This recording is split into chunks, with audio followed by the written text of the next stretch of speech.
BRS నేతల బృందం కాళేశ్వరానికి చేరుకుంది. కాసేపట్లో కన్నెపల్లి పంప్ హౌస్ ను పరిశీలించనున్నారు బీఆర్ఎస్ నేతలు. అనంతరం బీఆర్ఎస్ ప్రతినిధుల బృందం మేడిగడ్డకు వెళ్లనున్నారు. మేడిగడ్డ బ్యారేజ్ నుంచి ఎత్తిపోతలు ప్రారంభించాలని బీఆర్ఎస్ డిమాండ్ చేస్తోంది.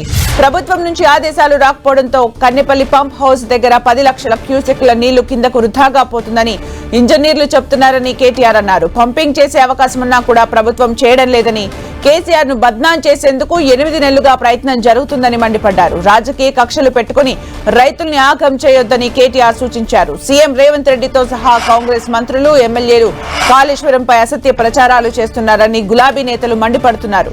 ప్రాజెక్టు పగుళ్లు, ఇసుకలో కూరుకుపోతుందంటూ చేసే ప్రచారాలు మానుకోవాలన్నారు.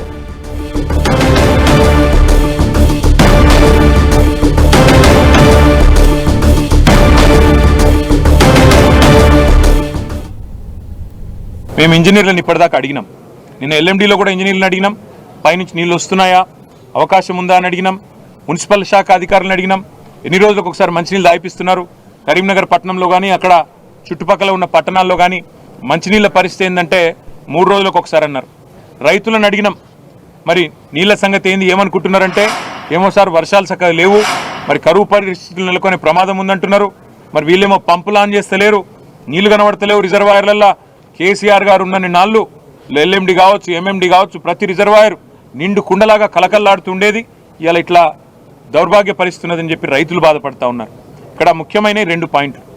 ఒకటి, మేము ఇంజనీర్లను ఈరోజు ఇక్కడ ఎస్సీ గారు, ఈఈ గారికి కూడా మేము ధన్యవాదాలు తెలియజేస్తూ ఉన్నాం.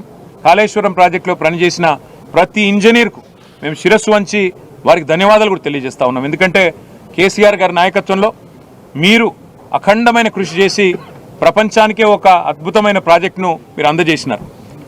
కానీ జరిగింది ఏంది, ఈరోజు మేము డిసెంబర్ నుంచి చెప్తున్నాం, కొత్తది కాదు ఇది. మీరు కింద 100 కంపోనెంట్లుండే కాళేశ్వరం ప్రాజెక్టులో, 100 వివిధ భాగాలుండే కాళేశ్వరం ప్రాజెక్టులో మీరు